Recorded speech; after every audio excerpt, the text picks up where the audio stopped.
Hello everyone. हम लोग यहाँ पे पढ़ रहे बिहार बोर्ड वर्ग 7 प्रश्नावली 11.3। तो प्रश्नावली 11.3 में हम लोगों ने प्रश्न संख्या 1 से लेकर के 12 तक पढ़ लिया था। आज हम लोग देखेंगे प्रश्न संख्या 13 से। तो जैसा कि आप यहाँ पे देख रहे हैं, प्रश्न संख्या 13 में जो दिया हुआ है वर्ड प्रॉब्लम, ठीक है।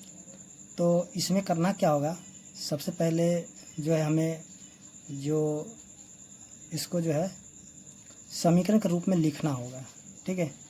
जब समीकरण के रूप में हम लिख लेंगे तब उसको हम क्या करेंगे, यहाँ पे सॉल्व करेंगे, ठीक है। तो इसमें जो है करने, देखिए यहाँ पे जो इसको समीकरण के रूप में किस प्रकार से लिखा जाता है उसको आज हम यहाँ पे समझेंगे।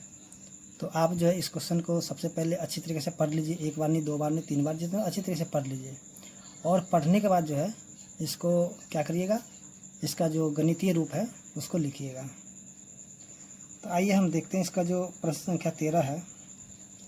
तो देखिए प्रश्न संख्या 13 में जो दिया हुआ है, 3 लगातार पूर्णांकों का योग 21 है, तो तीनों पूर्णांक ज्ञात कीजिए।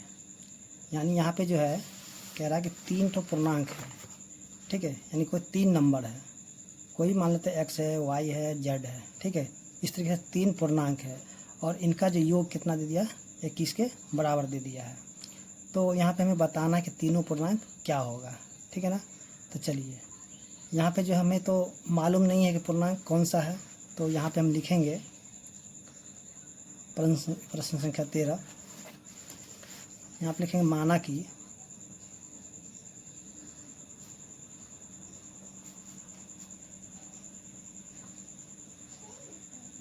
पूर्णांक संख्याएं, यहाँ पे 3 पूर्णांक है।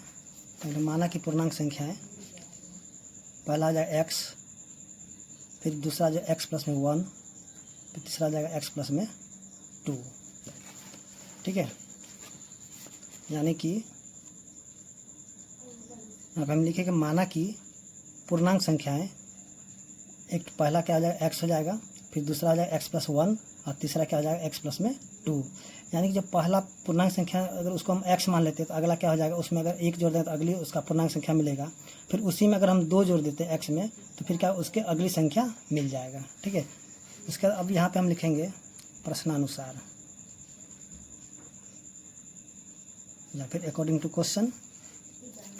तब जो ये तीनों संख्या यानी पहला, दूसरा और तीसरा, ये 3 संख्या हो चुका है, तो इसको लिखेंगे x प्लस में 1, फिर x प्लस में 2। और जो है यानी कि इन तीनों को जब हम जोड़ दिए, यानी कि ये पहला, ये दूसरा और ये तीसरा, जब इन तीनों को हम जोड़ दिए तो किसके बराबर हो गया, यानी कि 21 के बराबर हो गया है। तो यहाँ पे हमें बताना है कि तीनों पूर्णांक संख्या क्या होगी। तो आइए अब इसको हम सॉल्व कर लेते हैं, क्योंकि देखिए मेन होता है यहाँ पे इसको इक्वेशन को बनाना, यानी कि समीकरण को इस तरह से लिखना, ठीक है ना। अगर ये आपको अगर लिखने आ जाता है तो फिर यहाँ पे सॉल्व करने के लिए तो आपको आता ही होगा, जैसे कि हम लोग पिछले वीडियो में देख लिए थे। तो लिखेंगे x प्लस में 1, x प्लस में 2 बराबर में 21।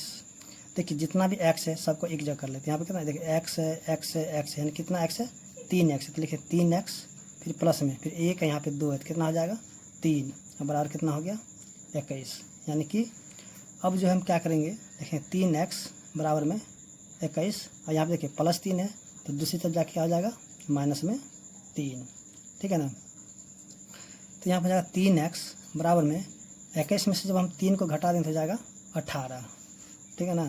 तो x कितना हो जाएगा 18 बटा में, अब ये 3 यहाँ पे गुना में है तो इधर क्या हो जाएगा भाग में, तो 3 से इसको काटेंगे कितना आएगा 6 बार में, तो x कितना हो जाएगा 6। तो इस तरह से हम देखें कि जो इसका यानी कि x का मान कितना निकल गया 6। तो हमने लिखा अतः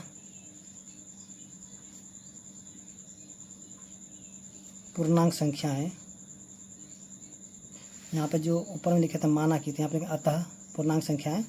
अब यहाँ से देख के लिखेंगे, यहाँ पहला कितना है x है, तो x का मान कितना निकल गया 6, तो लिखेंगे 6। उसके बाद फिर x प्लस में 1 है, तो यानी कितना होगा 6 प्लस में 1 बराबर कितना हो गया 7। फिर तीसरा जो पूर्णांक संख्या x प्लस में 2, यानी कि 6 प्लस में 2 बराबर कितना हो गया 8। तो यहाँ कितना हो गया आंसर में 6, 7, 8, यानी कि ये तीनों जो क्या हो जाएगा पूर्णांक संख्याएं हो जाएगा। तो इस तरह से हम देखें जो क्वेश्चन नंबर 13 था उसका आंसर आ चुका है। ठीक है, तो अब हम देखें क्वेश्चन नंबर 14। तो सबसे पहले क्वेश्चन को हम लोग देख लेते हैं।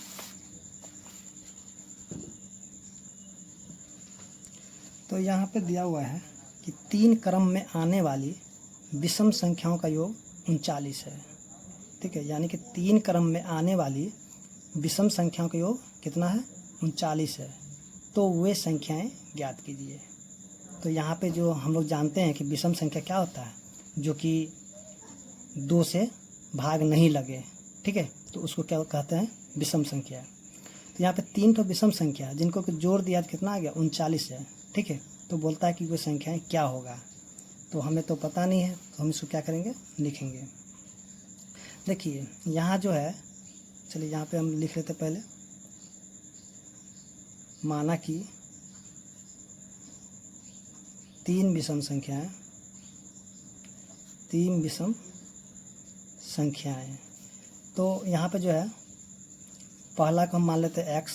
ठीक है, अब दूसरा को मान लेंगे x प्लस में 2, फिर तीसरा को मानेंगे x प्लस में 4। तो देखिए पहला अगर विषम संख्या निकलेगा, अगर उसमें अगर सम संख्या जोड़ेंगे तो फिर उसका अगला जो विषम संख्या वो प्राप्त होगा। फिर जो है उसी विषम संख्या में हम क्या करेंगे 4 जोड़ दें तो फिर उसके अगले वाली विषम संख्या मिल जाएगा। तो यानी कि पहला विषम संख्या होगा x, दूसरा होगा x प्लस में 2, तीसरा होगा x प्लस में 4। तो यहाँ पे 3 विषम संख्या हो गया। अगर यहाँ पे सम संख्या बोलता है तब पर भी हम क्या करते हैं, यहाँ सम संख्या वाला ही अंक जोड़ते हैं। जैसे कि यहाँ पे 2 जोड़े हैं तो यहाँ पे 4 जोड़े हैं। ठीक है, अब यहाँ पे हम करेंगे प्रश्न से या प्रश्नानुसार। ठीक है ना, तो पहला संख्या x, दूसरा x प्लस में 2 और तीसरा x प्लस में 4, और इन तीनों को जब हम जोड़ दिए तो ये 39 के बराबर आ गया है। ठीक है, तब इसको हम जोड़ लेते हैं x प्लस में 2, x प्लस में 4 बराबर में 39। देखिए एक तो x, एक x, कितना x हो गया 3x हो गया, फिर 2 और 4 6 हो गया बराबर में 39। तो 3x बराबर कितना हो गया 39, यहाँ पे प्लस 6 तो जाके क्या आ जाएगा माइनस में 6। तो 3x का कितना आएगा 39 में 6 कर गया था 33। तो x का कितना होगा 33 बटा में 3 काटे कितना हो गया 11। तो x का मान कितना निकल गया 11। ठीक है, तो हम लिखे अतः विषम संख्याएं, यहाँ पे 3 लिखे 3 विषम संख्याएं क्या हो जाएगा, पहला हो जाएगा x, तो x कितना है x का मान निकला 11, तो हो गया 11। फिर दूसरा x प्लस में 2, यानी कि 11 जोड़ में 2 हो गया 13। फिर x प्लस में 4, यानी कि 11 प्लस में 4 बराबर हो जाएगा 15। तो यहाँ पर देख ले 11, 13 और 15। तो देखिए ये भी क्या है विषम है, 13 भी विषम है और 15 भी विषम है, यानी कि ये भी 2 से भाग नहीं लगेगा, ये भी 2 से भाग नहीं लगेगा और ये भी 2 से भाग नहीं लगेगा। ठीक है ना, तो इस तरह से हम देखेंगे जो इसका जो 3 विषम संख्या था वो निकल चुका है। तो उम्मीद करते हैं कि आपको जो है क्वेश्चन नंबर 14 समझ में आ गया होगा। अगर आपको मेरा वीडियो अच्छा लगा हो तो कृपया मेरे चैनल को लाइक और सब्सक्राइब कर दें।